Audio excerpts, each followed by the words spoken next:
Palmolive Soap, Your Beauty Hope, and Luster Cream Shampoo for soft, glamorous, caressable hair bring you Our Miss Brooks, starring Eve Arden.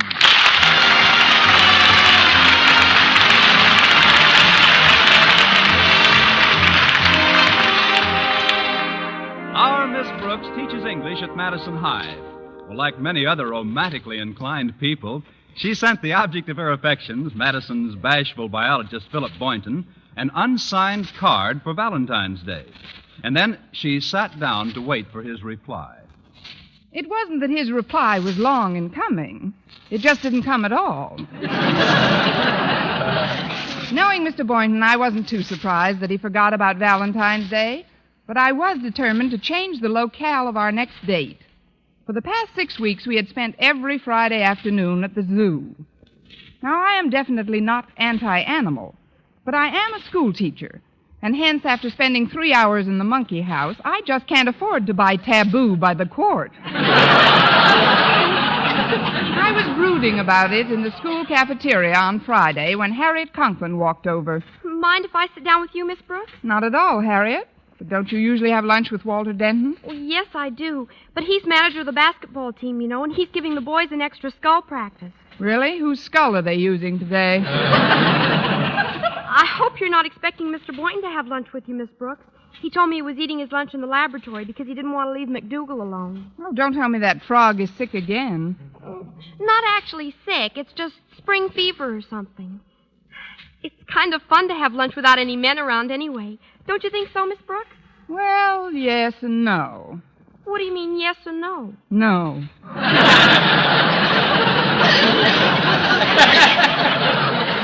We haven't had a real woman-to-woman talk in a long time. You know, Walter Denton is crazier about me than ever. All I have to do is whistle and he comes running. Really? It's the only way to train them. That's what you ought to try with Mr. Boynton. I have, but every time I whistle, he opens his lunchbox. Walter just smothers me with attention. Sometimes his dog-like affection and constant worship becomes absolutely cloying.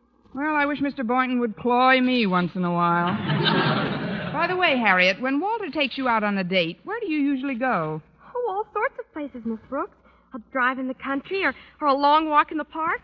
Or sometimes we go to a movie and hold hands. Do you ever go to the zoo? The zoo? Gosh, no. Except when Mr. Boynton takes us there for his monthly lecture. That's where I've got an edge on you kids. I hear it every week. But Mr. Boynton takes you to the movies once in a while, doesn't he? Oh, yes. As a matter of fact, we went last week. Was it romantic? Oh, extremely. We stood in a crowd of people behind a velvet rope for a while, and then an usher said, "There's one down front." Yes. That was the last I saw of Mr. Boynton for 3 hours. I finally got a seat in the balcony. Oh, golly, that's a shame, Miss Brooks. You couldn't hold hands at all, could you? Not even with the long gloves I was wearing. But about those Fridays in the monkey house, Harriet... I'm surprised at you, Miss Brooks. You don't really let Mr. Boynton take you to the monkey house every week, do you? Well, I think it's the monkey house. It can't be the Taj Mahal with all those bananas. Well, if it isn't Madison High's fairest, may I join this charming bevy of pulchritude? Why, Walter, what a lovely speech. Yes, you are a delightful child, Walter. But if you'll excuse me, Miss Brooks, I'd like to get my entree at the steam table. Oh, can I be of service, fair Harriet? I'll gladly fetch what you want. No, thank you. But if you'll sit up nicely when I return, I'll pat you on the head. Arf, arf. Can I get you anything, Miss Brooks? No, thanks, Harriet. Just bring back a roast beef bone and a can of Strongheart. See you in a few minutes. Okay, Harriet. You know, I think it's wonderful the way you kids get along. You're very fond of Harriet, aren't you, Walter? Very. Plus which, Harriet's the principal's daughter, and I'm manager of the basketball team. And there are things that I can accomplish quicker if I can get to Mr. Conklin without having to go through regulation channels all the time. What's good about getting to Mr. Conklin so fast? Well, I like getting things done fast that need getting done fast. Like New Jersey's, for instance. Like New Jersey's what, for instance? Not New Jersey's anything. New Jerseys for the basketball team. Oh, we need them badly. You do, at that. The ones the team wore in their last game looked awfully fuzzy. They didn't wear any in their last game.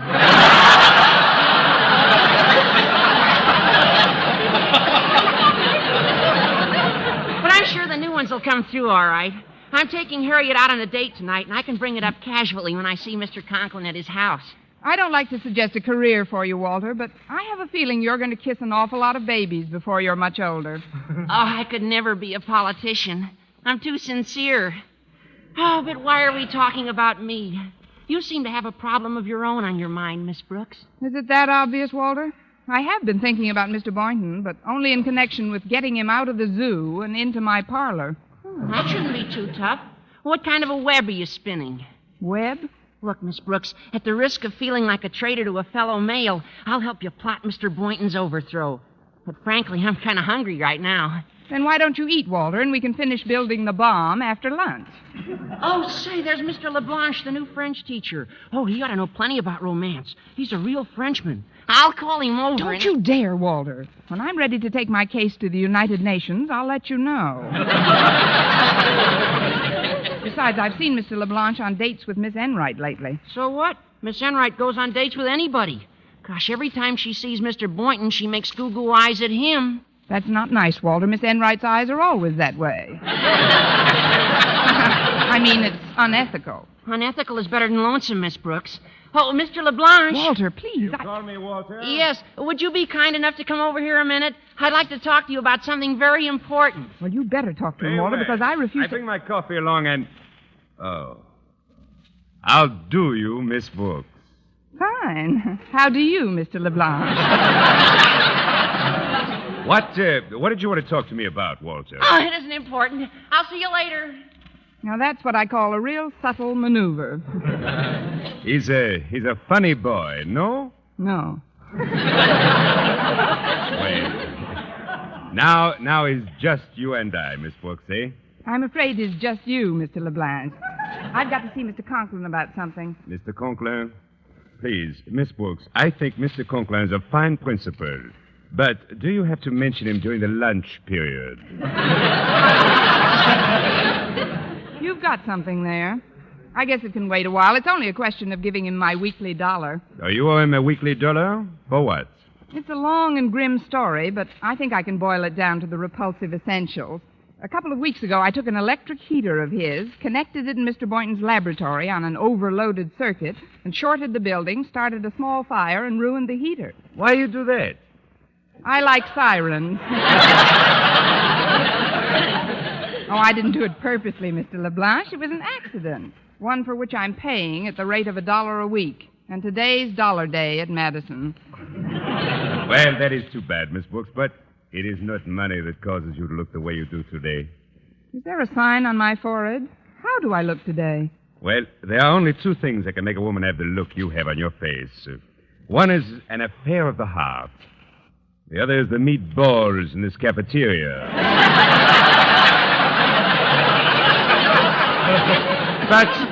But neither of them is incurable, huh? I'm sure. You haven't eaten those meatballs lately. Look, it's nice of you to try and cheer me up, Mr. LeBlanche. Oh, please, call me Paul. And I'm not trying to cheer you up. I'm trying to help you. First of all, tell me this. Did you receive any messages on Valentine's Day? Oh, scads. I got one from Zimmerman's Bakery, one from the finance company, a lovely little card from Bertie's bicycle shop. In the shape of a pump, that one was. And, oh, yes, a dandy little poem from Sam, our neighborhood scissor sharpener. I think I remember that one. It went, I've applied my grindstone to shears both old and new, but I never met a scissors one half as sharp as you. Wasn't that a peachy sentiment for Valentine's Day? Quite amusing, yes, but not to you, I'm afraid. Because you're not in love with Sam the scissor or Bertie the bicycle. No, my problem is Boynton, the biology. Miss Brooks, since we have taken me into your confidence, I would like to make a suggestion. You must play, how do you say in this country? You must play difficult to acquire. Difficult to acquire? Ah. Oh, you mean hard to get. Precisely, Miss Brooks. Now tell me the truth. When Mr. Boynton asks you for an engagement, do you ever say no? Well, no.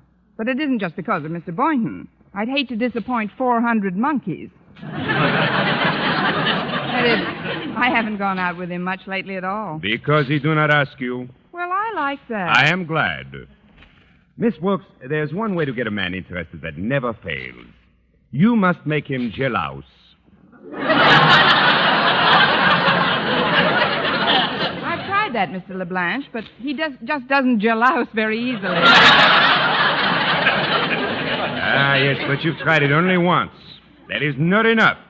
How do the big American advertisings work? Repetition, over and over the same thing. What is it you hear on the radio all the time?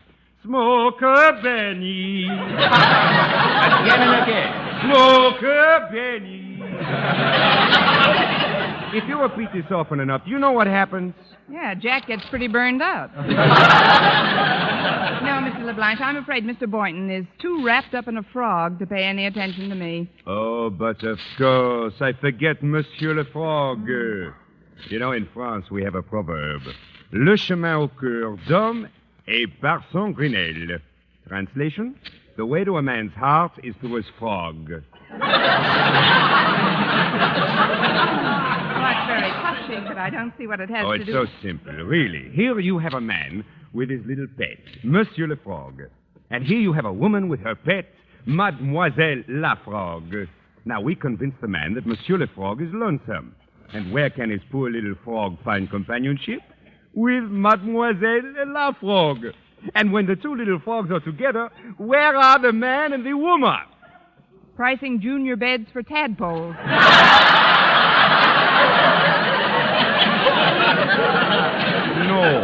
No, Miss Brooks, no. The man and the woman are also together. Now, you know, Miss Brooks, what you have to do to get Mr. Boynton to be a pass to your door, no? Yes, I've got to build a better frog trap. Look, Mr. LeBlanche. This idea is a little impractical. Coming, Miss Brooks. Oh, you look better already. Hello, Walter. Mr. LeBlanche is quite an idea man. We were just discussing a really fantastic scheme. Not only fantastic, but ridiculous and absurd. Walter. Yes, Miss Brooks? Run down to Peterson's pet shop and get me a female frog.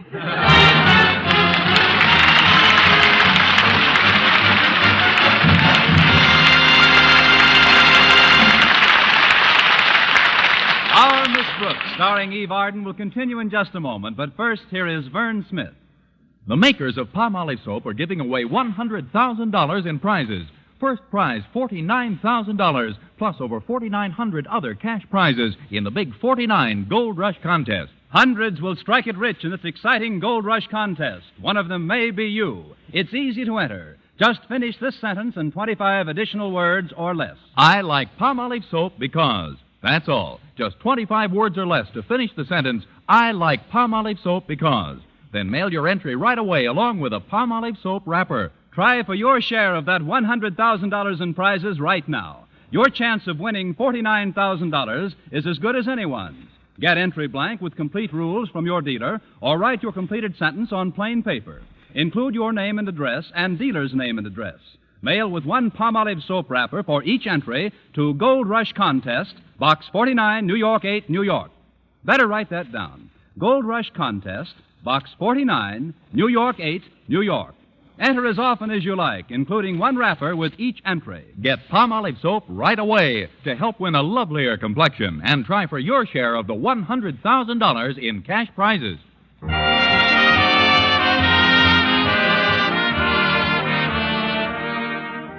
Well, I gave Walter my last dollar to buy a female frog, and while he was out getting it, I took advantage of a free period to visit Mr. Boynton in his laboratory.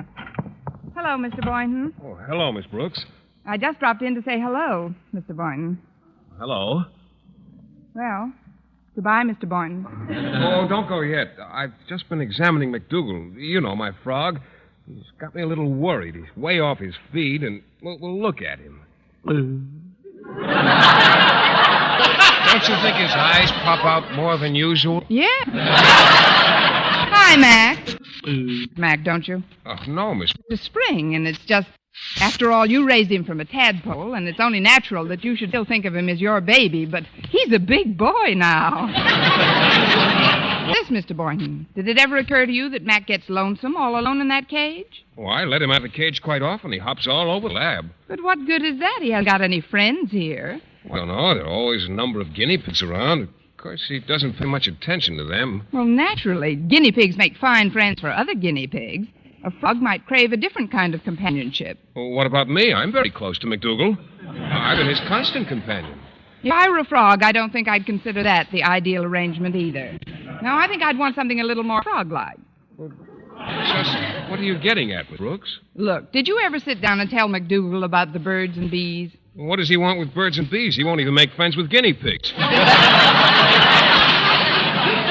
Well, let me put it this way. Mrs. Davis, my landlady, has a cat named Minerva. Now, around this time of the year, Minerva keeps us both awake half the night with an almost incessant yowling. Well, have you tried giving her a saucer of milk? That's not what she's yowling about, Mr. Boynton. Milk's very effective with a cat, usually. Yes, I know. And believe me, if I thought it would quiet her down, I'd give her an autographed picture of Elsie the cow. But it won't. She's yowling because she's lonely. Why, Miss Brooks, I didn't know you were so aware of these biological manifestations. Where did you learn all this? My mama done told me. I mean, a lot of things since I've acquired my pet frog. Pet female frog, that is. Oh, you have a pet frog, Miss Brooks? What's her name? Her name? Millie. Millie? Yes, from the picture, The Mating of Millie. Oh, she's awfully cute, too. Why, you'd think Mac almost understood what you were talking about. Well, don't think for a minute he doesn't. What do you say, Mac? Would you like to come over and play with Millie this afternoon? Hooray! Today you are a man frog. Well, this is amazing, Miss Brooks. If you don't mind, I'd like to ask you if... Shine up your hope chest, Millie. Here it comes. I'd like to ask you, Miss Brooks, how about a double date? That is, if it isn't too much trouble. Shall we say my place for tea? Splendid. Just bring a pogo stick and a deck of cards, Mr. Boynton. A pogo stick and cards? Yes, while Mac and Millie play gin, you and I can have a hopping contest. Ah, l'amour, l'amour. Excuse me. Could you come over here to the door a minute, Miss Brooks? I've got to get to my next class. Oh, certainly, Walter. I'll just be a minute, Mr. Boynton. Did you get it, Walter? Yes, it's in this paper bag, Miss Brooks. Here. Thanks. That's okay. I hope it works, Miss Brooks. Well, I'll see you in English.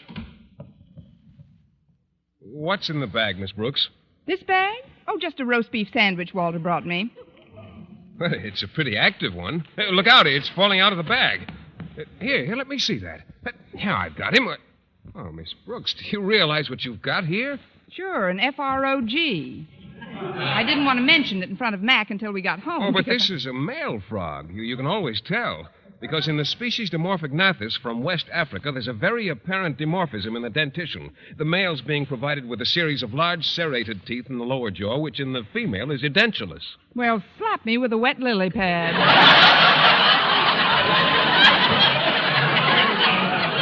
Excuse me, Mr. Boynton. I've got to be running along now. Oh, why, Miss Brooks? I've got to see a boy about a frog. Here, I'll put it back in the bag for you. Now, just hold the top tighter and he won't get away again. I still don't comprehend why you got this male frog. Well, I didn't know how you and McDougal would react to the idea of keeping Millie company, so I thought I'd play safe and get this one, too. No, I don't think Mac likes the idea very much. Don't be jealous, Mac. Let him live his own life. We'd better not come over this afternoon, Miss Brooks. I'm afraid it'd only confuse Mac. Look, Mr. Boynton, I don't care if a frog wants to play hard to get, but there's something I'd like you to remember. Well, what's that, Miss Brooks? Well, I don't want to sound too much like an English teacher, but when one plays hard to get too often, one sometimes don't get got.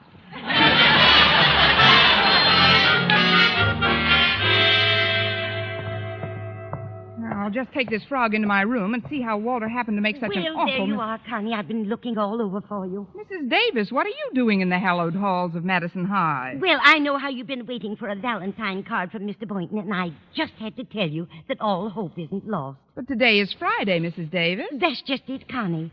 Some mail came this morning that should have been delivered Monday. A Valentine? No, a bill from the gas company. Now, that's the nicest bit of sentiment since Sam's scissors. They say that if we don't pay it immediately, they'll shut off the gas. Just my luck with Mr. Boynton coming over for tea. It couldn't be the electric company promising to shut off all the lights. No, Connie. Yes. And I'm short some money or I wouldn't bother you in school like this. You know, Minerva costs me a lot lately with her special diet and all. Just how much do you need, Mrs. Davis? Well, if you'll forgive a slang expression, one greenback will do it. I just happen to have one on me. He's in this bag here. Now, don't look so alarmed, Mrs. Davis. I'm not cracking up completely. Look, just take this frog back to Peterson's pet shop, and they'll refund my $1. I'll explain why I bought the frog later. You don't have to explain anything to me, Connie. If you want a frog for a pet, it's perfectly all right. But why are you giving it back? To keep the gas on, for one thing. Besides, it's a male frog, and I've got to have a female. Well, you don't have to spend any money for that. I'll get you a female frog in the park. I never thought of that. I'd certainly appreciate it, Mrs. Davis. Will you bring it back with you after you've paid the gas bill? Certainly, Connie. And I just know that you'll be very happy together.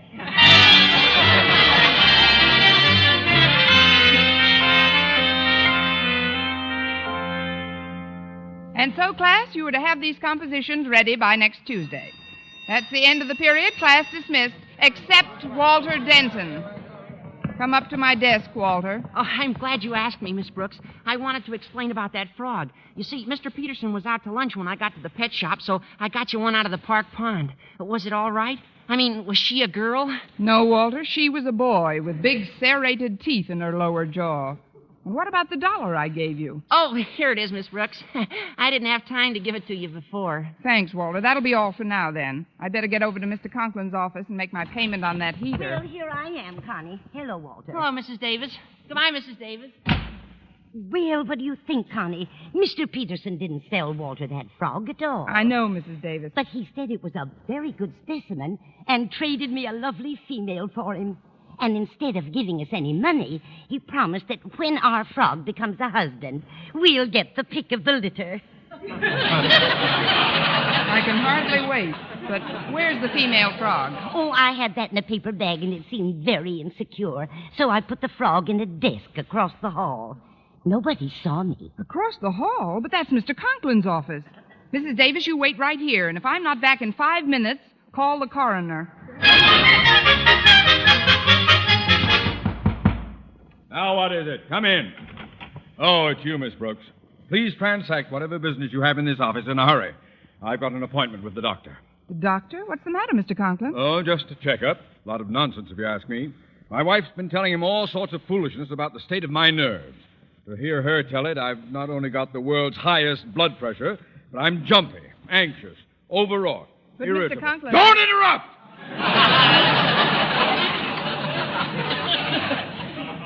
And I'm ill-tempered. Now, what is it you want? I just want to give you $1 towards the heater I accidentally injured. Here. Oh, thanks. Sit down for a minute and I'll give you a receipt. I've got a regular Board of Education receipt book around here somewhere. But, Mr. Conklin, your desk drawer... Please, Miss Brooks. Don't tell me where I keep my things. Of course it's in the desk drawer. Let's see now. Book should be right over here next to this blotter. Oh, that's funny. Oh, here it is over by this frog. Hello, little frog. Miss Brooks, it won't take a moment to get the receipt. Hello, little frog!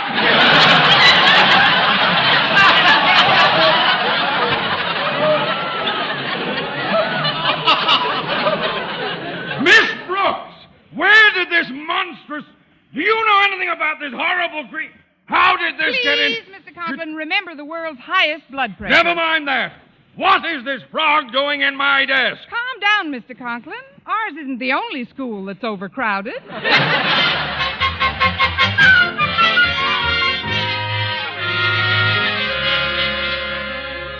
I thought you'd never get home from school, Connie. How long did Mr. Conklin spend bowling you out? Oh, it seemed like hours, but actually it was only a few minutes. You should have been there when Mr. Conklin and Millie here faced each other across his desk drawer. Poor thing, her heart hasn't stopped beating yet. Neither is yours, Connie. You're as jumpy as Minerva. Are you sure Mr. Boynton said he'd be over for tea? Oh, definitely, Mrs. Davis. I told him all about how lonely Minerva was and compared her to McDougal. So he's bringing Mac over to meet Millie. It's the first time in weeks we've had a date away from the zoo. Oh. Well, that's Mr. Boynton now. I'll go make the tea, Connie, and you receive him alone. All right, Mrs. Davis. Coming. Well, it's nice to see you boys. Come in. Let's go into the living room. Thank you, Miss Brooks. Here's something for Millie. It's from McDougal. Oh, I'll open it for her. Well, wasn't that thoughtful of Mac, Millie? Just what you needed, a clump of wilted lettuce. Here, I'll put it in this little box I keep her in. Oh, I guess Mac wants to see what Millie looks like. Oh, of course. Here, just hold him up. There we are. This is Mac, Millie. I think she likes him. But, Miss Brooks, didn't you say you had a cat on the premises? That's right, Minerva. She usually sleeps in the piano during the day. Here, Minerva, come out of the piano. Oh, well, she'll probably wake up in a little while. Sit down, Mr. Boynton. Oh, before I do, don't you want to open this big box? For me? Well, what in the world can this be? It's a cat, Miss Brooks. I brought him over to keep Minerva company.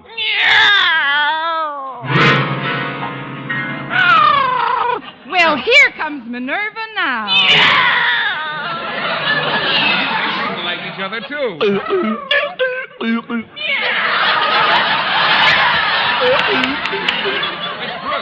Miss Brooks, where are you going? You know where I'm going. I'll meet you by the third monkey from the left.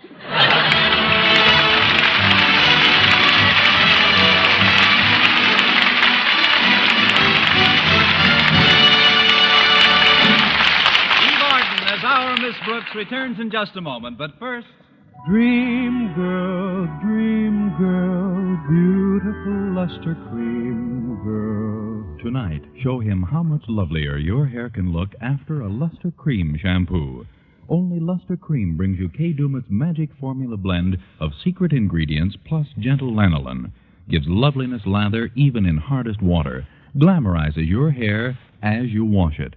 Luster Cream. Not a soap, not a liquid, but a dainty cream shampoo.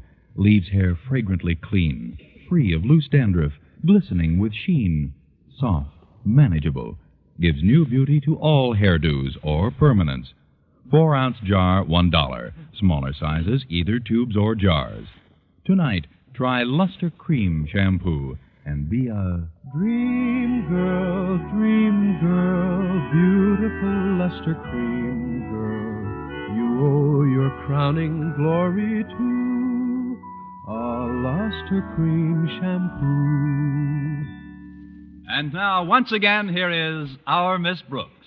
Well, Mr. Boynton finally took McDougal and his cat and left. Mrs. Davis and I had dinner, and then we sat down in the living room to spend a quiet evening. Minerva went back to sleep, and everything was nice and peaceful when the phone rang. Lie down, Minerva. It's not for you. Hello? Hello? Oh, I'm sorry, Minerva. It is for you.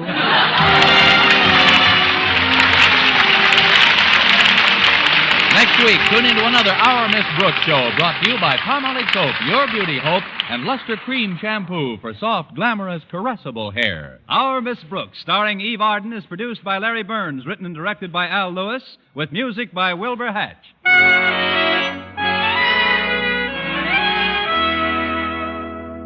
Here's good shaving news.